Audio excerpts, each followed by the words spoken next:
Takamiya was a below-average high school student who looks like life has been beating him up since birth, and he's about as smart as a soggy noodle. The only interesting thing about his life is that he sits next to the chairwoman's daughter, Ayaka, who's also the most popular girl in school, same as your girlfriend. No! No! One day, Takamiya accidentally drops his eraser and Ayaka casually picks it up and hands it back to him. Seems harmless, right? Nope. Her crazy fangirls immediately start bullying him and warn him to stay away from Ayaka or they'll make sure he never has kids. After class, Takamiya is stuck on cleaning duty. While taking out the trash, he notices a strange stuffed rabbit inside the garbage bin. Curious, he picks it up and finds a note attached to it that says, "The weather is clear today, but some school buildings might fall." Takamiya brushes it off, thinking it's just some random brain rot joke. But a second later, a huge shadow appears above him. He looks up and realizes an entire school building is falling straight toward him. At that moment, he accepts that he's about to die before ever getting a girlfriend. The building crashes down, but instead of waking up in another world, Takamiya opens his eyes to find Ayaka carrying him in her arms while wearing a goofy-looking witch outfit. Wow! Beautiful! The poor guy instantly starts blushing because this is the first time a girl has ever held him like this. While he's too distracted admiring her, he doesn't notice Ayaka glaring at another mysterious girl nearby. The girl assumes Ayaka is a witch and snaps her fingers. Out of nowhere, two giant robot bunnies attack. Without even breaking a sweat, Ayaka throws Takamiya into the air, dodges both robots, and blasts them with huge fireballs before catching him again. Takamiya lands right against her, feeling like a Disney princess getting rescued. The fire doesn't seem to damage the robot bunnies at all, so Ayaka tells Takamiya to stay close while she handles the fight. As the bunnies charge her, she keeps firing powerful flames before switching to close combat and beating them up with her broom. Meanwhile, Takamiya notices the same mysterious girl peeking from an alley. She casually asks if he wants some candy, and because this guy has the survival instincts of a goldfish, he actually follows her. At the same time, Ayaka unleashes an even stronger fire spell that turns the robot bunnies into a nice barbecue. But when she looks back, Takamiya is already gone. A few moments later, Takamiya realizes he walked straight into a trap. Dozens of robot bunnies surround him from every direction, looking ready to give him the worst haircut of his life. Thinking this is way too ridiculous to be real, Takamiya closes his eyes. Just then, Ayaka arrives like a boss and burns every single robot bunny to ashes. Still surrounded by flames, Takamiya is convinced he's dreaming, so he blurts out that Ayaka is beautiful. She gently holds his face and tells him she'll always protect him because he's her prince. That only makes him blush even harder. Takamiya then notices that some of Ayaka's hair caught fire while she was protecting him. He gets upset and asks why she would risk herself for someone as useless as him, saying her beautiful hair isn't worth sacrificing for a loser like him. While she's distracted by his non-stop talking, another robot bunny sneaks up behind her. This time, Takamiya jumps in front of her and takes the hit himself. As Ayaka rushes over to him, Takamiya quietly says he's just a loser before passing out. Now completely furious, Ayaka hugs him tightly and promises to destroy every single robot for hurting him. She starts glowing like the final boss before releasing a massive explosion that wipes out every robot bunny in the area. Taking advantage of the chaos, the mysterious girl escapes. Later, Takamiya wakes up inside Ayaka's private room. She tells him that everything he saw was completely real. She also reveals that she's been secretly protecting him for a long time. That finally explains why she always rode the same bus as him and why she always sat beside him in class. Later that day, Ayaka walks him home, saying it's her duty to protect him. Takamiya simply follows behind her like the world's most obedient sidekick. The next morning, Ayaka even walks to school with him, making all of her fangirls absolutely furious. As soon as they enter the classroom, Takamiya can feel everyone staring at him like they want him dead. He immediately tries to escape to the bathroom before the pressure makes him pass out. Unfortunately, the bullies stop him on the way. Just as they're about to beat him up, Ayaka shows up, forcing them to back off. She calmly fixes Takamiya's tie and warns everyone that she'll burn anyone who dares to hurt him. After hearing that, the entire class decides it's probably best to leave Takamiya alone. During lunch, Takamiya is forced to eat with Ayaka once again. As expected, her fangirls completely lose it. The pressure gets to him, so he runs away from lunch. Later though, he feels guilty for ditching Ayaka. While walking around, he passes the same place where he was attacked the day before. There, he runs into the mysterious girl who lured him into the trap. This time, she reveals her true identity as Kagari Kiriha, a tower witch who has come to capture him. Before she can do anything, Ayaka arrives to protect Takamiya. Kiriha immediately summons an army of robot bunnies to overwhelm her. Before Takamiya can even figure out what's happening, the robots surround him. In an instant, Ayaka jumps in front of him and ends up getting pierced by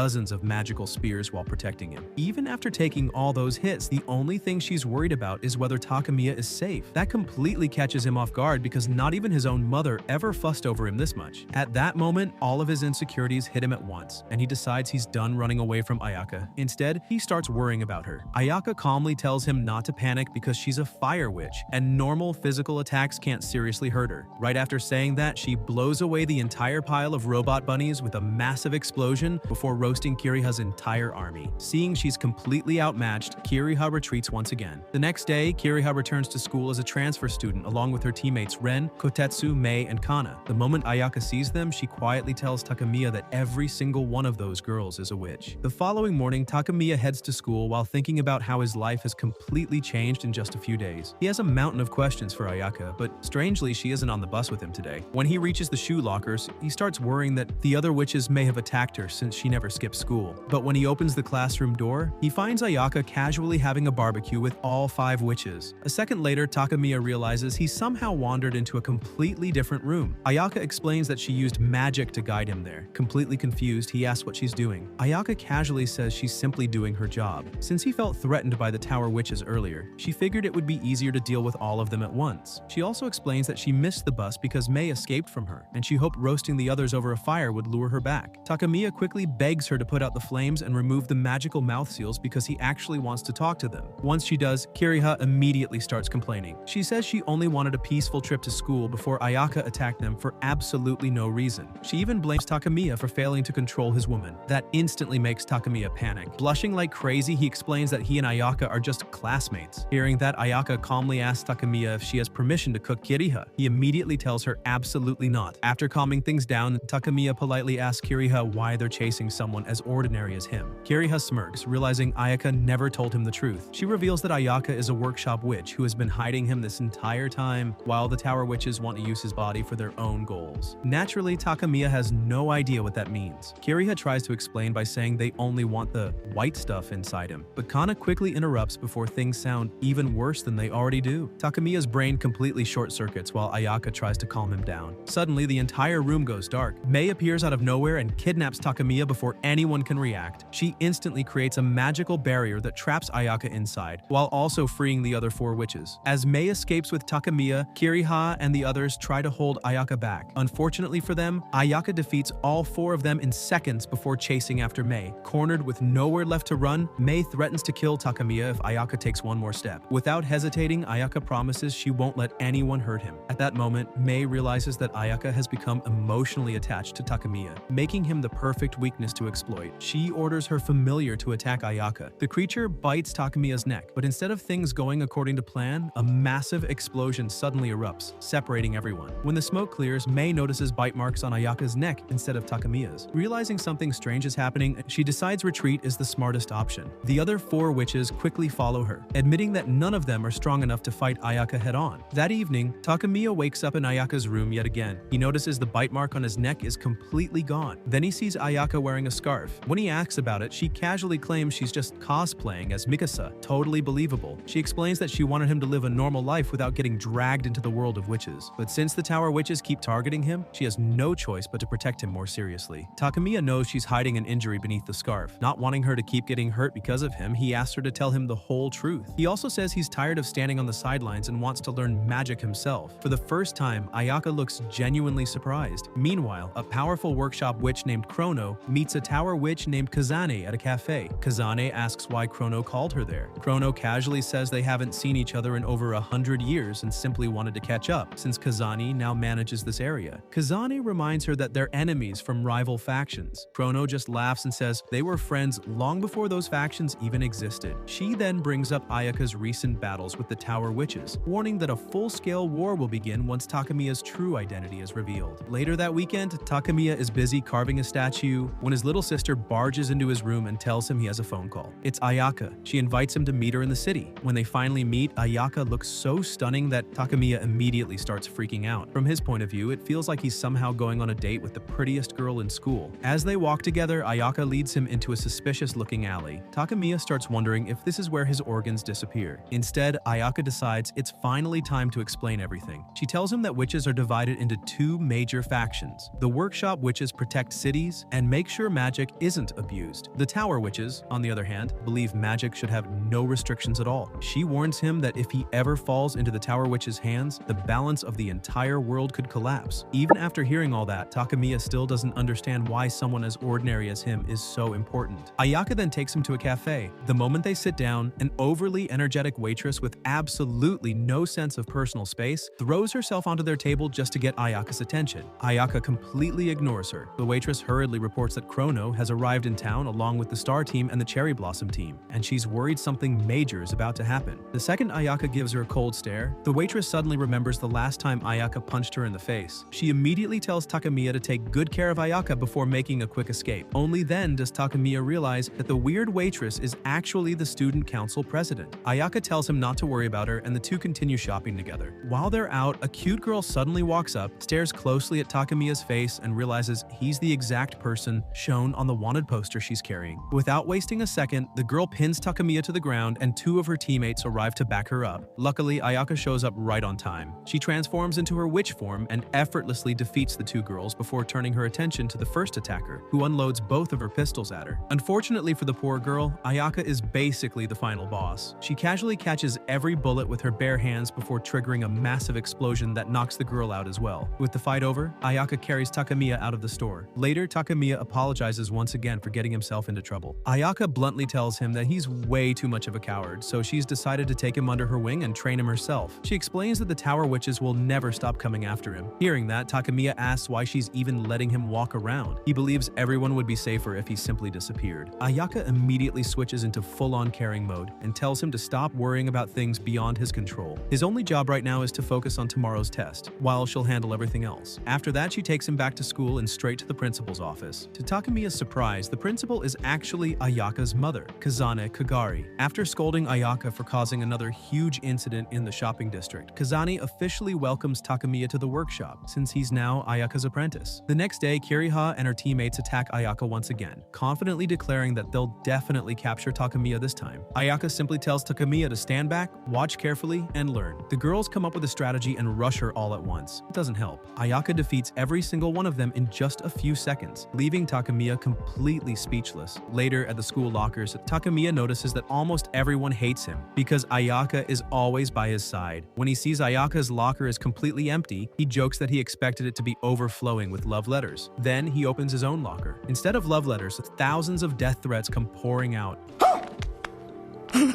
Apparently, being near the most popular girl in school comes with a very aggressive fan club. As he struggles to carry the giant pile to class, Ayaka asks whether he paid attention during her fight earlier. She says he could have learned a lot from it, even if it only lasted a few seconds. She then hands him a huge stack of magic books and tells him reading them is part of his training. While Takamiya is reading one of the books, Ayaka leans in to help explain it. The close distance immediately makes him nervous. Unfortunately, one look at the murderous stares from every other girl in class is enough to snap him back to reality. Later, during a gym class, the teacher announces they'll be playing tennis. Ayaka immediately asks Takamiya to be her partner. Before he can answer, the teacher pairs them together anyway, saying Ayaka needs someone weak to balance out the team. Ayaka quietly whispers that this is also part of his training, making Takamiya blush all over again. Once the matches begin, Ayaka plays like she's possessed by the spirit of a tennis legend. Meanwhile, Takamiya can barely hit the ball. After tripping and falling flat on his face, Ayaka helps back up and gently teaches him how to hold the racket properly. That simple gesture is enough to make his heart start racing. By the end of the day, Takamiya is completely exhausted, both mentally and physically. It also doesn't help that everyone keeps staring at him like he's committed the greatest crime in school history. While walking to the bus stop with Ayaka, he assumes the real training is finally about to begin. Instead, Ayaka tells him they're just going home. She originally planned to train him after school too, but judging by how completely drained he looks, she decides he should get some rest instead. Later, on the bus ride home, Takamiya admits he was shocked to learn that the school principal is actually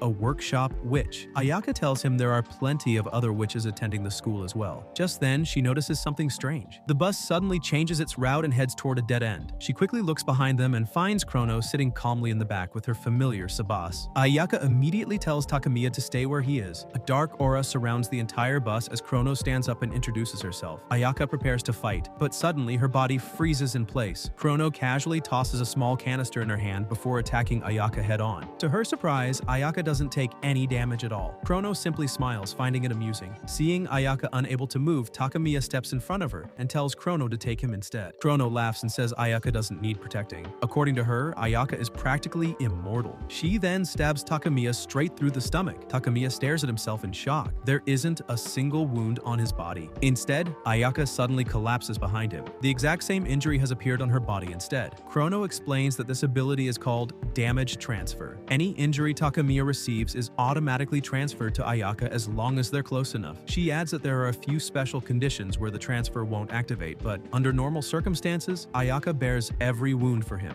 Chrono then reveals truth. Ayaka has formed a contract with the mysterious power hidden inside Takamiya. By borrowing that power, she's able to become nearly invincible. In return, she's sworn to protect Takamiya with her own life, creating an unbreakable bond between them. Chrono then offers Takamiya a strange magical pill. She claims that swallowing it will awaken his true power and allow him to heal Ayaka's injuries. Takamiya remembers Ayaka warning him that the world could fall apart if the Tower Witches ever got hold of him. Chrono simply shrugs. She says she couldn't care less about the fate of the world. If he wants to save Ayaka, all he has to do is swallow the pill. When Takamiya refuses, Chrono places the pill between her lips and leans in, trying to force him to take it. Before she can get any closer, the badly injured Ayaka uses the last of her strength to shove Chrono away. As Takamiya catches Ayaka in his arms, strange markings begin spreading across her body. Even then, she tells him not to worry about her. She quietly asks him to close his eyes because she doesn't want him to see what happens next. Trusting her, Takamiya does exactly that. Moments later, Ayaka unleashes her true power. She transforms into an even more terrifying form and releases an overwhelming burst of magical energy that completely overwhelms Chrono. Instead of panicking, Chrono looks thrilled. She says she's finally witnessed Ayaka's true form and decides that's enough excitement for one day. With that, she casually leaves before things get even more dangerous. After the battle, Takamiya rushes Ayaka to the hospital. While she's resting, he discovers the same magical candy Chrono left behind in his pocket. Later that night, he returns home and locks the candy away, deciding he'll never use it unless he has absolutely no other choice. The next day, Ayaka finally begins his real training. The first thing she does is make him wear a witch outfit, but before the lesson even starts, she spends several minutes taking pictures of him to add to her personal photo collection. Only after satisfying herself does she explain that the outfit is enchanted. To demonstrate, she tells Takamiya to jump. He launches several meters into the air without even trying. Then, gravity reminds him it still exists. Just before he crashes into the ground, Ayaka catches him in her arms like it's the most normal thing in the world. After catching Takamiya, Ayaka asks him to carry her for a change. Trying his best not to panic, Takamiya picks her up and is surprised by how light she feels. Thanks to her enchanted witch robe, she barely weighs anything. Next, Ayaka teaches him how to summon his own broom. Unfortunately, just like everything else in his life, Takamiya completely fails. Right then, a group of students walks into the gym. Takamiya starts panicking, but Ayaka explains that thanks to his witch robe, normal people can't even see him. Once they leave the gym, Ayaka asks if he's afraid of heights. When he confidently says no, she immediately grabs him and takes off on her broom. After giving him an incredible flight over the city, she lands on top of a tall building so they can watch the sunset together. The view is so peaceful that Takamiya accidentally falls asleep on Ayaka's shoulder. He wakes up later and quickly apologizes for slacking off. Ayaka simply smiles and tells him he's already made good progress today. Just then, Takamiya notices a girl getting mugged in the street below and suggests they go save her. Ayaka explains that workshop witches are only allowed to protect people from magical threats. They're not supposed to interfere in ordinary crimes between humans. She tells him to call the police instead, but Takamiya insists on helping. Somehow, his determination finally lets him summon his own broom. The only problem? He has absolutely no idea how to ride it. He immediately plummets toward the ground like a rock. At the last second, Ayaka shouts instructions on how to control the broom. Takamiya barely manages to steer it before crashing straight into the girls attacking the victim. Unfortunately, he knocks himself out in the process. The girls surround him and start making fun of him for dressing like Harry Potter. A second later, Ayaka appears behind them. She instantly blasts the attackers with fire, turning them into another one of her famous barbecues. Confused, Takamiya asks why she interfered after saying they couldn't stop ordinary crimes. Ayaka reveals that the mugging was actually a trap. Those girls weren't normal humans, they were tower witches. Elsewhere, an incredibly powerful tower witch named Medusa is sealed inside a giant crystal. One of the guards wonders if she's really dangerous enough to deserve a prison with maximum security. The other guard says he's heard the entire world could be destroyed if she ever escaped. Still, after watching her sit there for years, he thinks she's basically become an expensive decoration operation. Then, he notices Medusa smiling. Before either guard can react, cracks begin spreading across the crystal. Meanwhile, Kiriha and her teammates are desperately trying to figure out a way to defeat Ayaka. No matter what they come up with, none of their plans seem to work. Then Ren makes a surprising suggestion. Instead of fighting Ayaka directly, they should target Takamiya. The others think she's telling them to give up, but Ren explains that Takamiya is completely helpless on his own. If they can separate him from Ayaka, capturing him should be easy. Everyone immediately agrees. The only problem is that Ayaka never leaves his side. As they struggle to think of a solution, Chronos suddenly appears and offers them a new plan. The next morning, Takamiya wakes up exhausted and heads downstairs for breakfast. His mother, Kamachi, is already in the kitchen cooking. After greeting her, he walks into the bathroom where his little sister Kasumi is waiting. She notices his messy bed hair and kindly starts fixing it with a comb. Then, she casually mentions that she wants to ask him something. She reminds him that a girl called him last Sunday. Since the caller never gave her name, Kasumi wants to know who she was. Trying not to panic, Takamiya claims it was just a classmate calling about a school event. Kasumi excitedly asks what kind of event it was. Takamiya starts making up random excuses on the spot. She then asks why he rushed out of the house immediately after that phone call. Takamiya keeps piling lie after lie together, hoping she'll believe him. Instead, Kasumi suddenly drops her smile. She quietly presses the comb against his neck and asks if he secretly went to meet Ayaka last weekend. Takamiya does his best to stay calm and pretends he has no idea what she's talking about. Kasumi isn't fooled for even a second. She reveals that she already knows he's been spending time with Ayaka, and because of that, people have even started talking about her. Leaning closer, she tells him she'll let everything slide if he just tells her the truth. Completely nervous, Takamiya blurts out that he and Ayaka are just classmates who happen to sit next to each other. Kasumi still doesn't believe a single word. She jokingly threatens him with a hairdryer unless he starts being honest. Meanwhile, Ayaka is on her way to school when the tower witches suddenly ambush her. Back in the bathroom, Kasumi admits she simply couldn't believe that her painfully average brother somehow became close to the most popular girl in school, so she secretly followed him that day. She saw everything. The moment Takamiya hears that, his mind immediately jumps to all the witch battles she must have witnessed. Before he can ask anything else, their mother calls them for breakfast. Kasumi leaves with a smile, promising they'll continue this conversation later. As they walk towards school together, Takamiya decides it's safer if Kasumi never learns the truth about witches. Unfortunately, he suddenly realizes he's running late for the bus. He takes off sprinting, only to trip over a magical trap planted by the tower witches. At the same time, Ayaka is surrounded by Mei and the other witches. They proudly reveal that they've finally figured out the secret behind Ayaka's incredible strength. Since Takamiya is now too far away, they believe Ayaka has become much weaker. Confident, they attack all at once. Meanwhile, Takamiya is once again getting bullied by Kiriha. She happily tells him that while he's stuck here, Ayaka is busy getting overwhelmed by her teammates. She even reveals that separating them was Chrono's idea. When they asked Chrono to join the attack herself, she refused, saying she hadn't fully recovered from their previous battle. Takamiya desperately begs Kiriha to leave Ayaka alone since they're only after him anyway. She completely ignores him. Suddenly, two of her robot bunnies are smashed into pieces. A gigantic teddy bear appears out of nowhere. Takamiya looks up in disbelief. Inside the giant bear is none other than Kasumi. She warns everyone that anyone who hurts her brother will regret it. Kiriha can't believe her carefully planned operation has been ruined by an overprotective little sister. She summons her own giant rabbit, and the two enormous machines begin fighting right in the middle of the city. At first, Kiriha's rabbit gains the upper hand. Then Kasumi's teddy bear fires back with one devastating punch that sends the rabbit flying. As Kiriha's machine crashes to the ground, Kasumi breathes a sigh of relief. That relief lasts about 2 seconds. Ren suddenly joins the battle with her own giant monster. Not wanting to lose, Kasumi powers up her teddy bear into an even larger form and unleashes a massive explosion. Meanwhile, Kazane is relaxing in her office. She turns on the television, only to see emergency news showing huge explosions tearing through the city. She instantly realizes things have gotten completely out of hand. After the dust settles, Kiriha and Ren decide retreat is their best option. Kasumi walks over to Takamiya. He's still trying to process the fact that his own little sister is also a witch. Kasumi proudly reminds him that she's been protecting him for years, long before Ayaka ever entered his life, so she deserves at least a little gratitude. The moment Takamiya hears Ayaka's name, he immediately begs Kasumi to help her. Kasumi simply points into the distance. Ayaka has already defeated every remaining tower witch and is standing there as calm as ever. Takamiya immediately runs over to her and asks if she's okay. When Ayaka calmly says she's fine, he nearly tears up with relief. Now it's time to wrap up the story. Thank you for watching. Don't forget to subscribe.